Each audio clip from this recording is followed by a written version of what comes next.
Hello Ibran, আসসালামু আলাইকুম। আজকে শেয়ার করব বিফ কাবাব রেসিপি। এখানে বুটের ডাল নিয়েছি, কিছুক্ষণ ভিজিয়ে রেখেছিলাম। তারপর কিছু গরুর মাংস নিয়েছি। গরুর মাংসের থেকে ডালের পরিমাণটা কিছুটা কম হবে। এখানে আমি বেশি নিয়ে ফেলছি। এরপরে এলাচ, দারচিনি, লবঙ্গ, গোলমরিচ, লবণ, তারপরে সামান্য একটু মরিচ গুঁড়া দিয়ে পানি দিয়ে ঢাকনা দিয়ে ঢেকে সিদ্ধ বসিয়ে দিব। এটা সিদ্ধ হয়ে গেলে তারপর হচ্ছে এটা একটু ভালো করে মিহি করে বেটে নিব। দেখতে পাচ্ছেন অনেক ভালো করে সিদ্ধ হয়ে গেছে। তো এখানে আস্ত মশলাগুলো তুলে নিচ্ছি। তারপর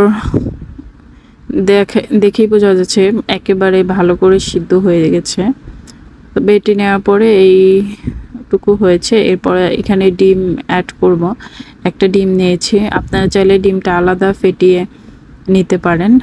ডিম অনেক সময় আছে যে কম বেশি লাগতে পারে, এর জন্য আলাদা করে ফেটিয়ে নিলেই ভালো হয়। ডিমটা দেওয়ার পরে ভালো করে মেখে নিব।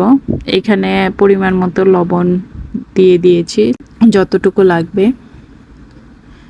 এরপরে মনে হয়েছে একটু কর্নফ্লাওয়ার দেওয়া দরকার, তাহলে একটু ভালো মতো শেপ দেওয়া যাবে। তো এখানে কিছুটা কর্নফ্লাওয়ার দেওয়া হয়েছে। এরপর সরিষার তেল অ্যাড করা হয়েছে। সরিষার তেল দিয়ে ভালো করে মাখিয়ে নিয়েছি। মাখিয়ে নেওয়ার পরে ভালো মতো একটা শেপ দেওয়ার পালা। এখানে গোল গোল শেপ করে নিয়েছি। এইরকম গোল গোল শেপই হয় কাবাবের শেপ।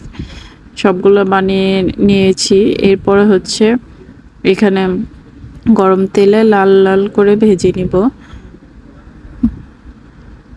তারপর সবগুলো কাবাব লাল করে ভেজে নেওয়ার পরেই কাবাবগুলো রেডি হয়ে গেছে। Thanks for watching. আল্লাহ হাফেজ।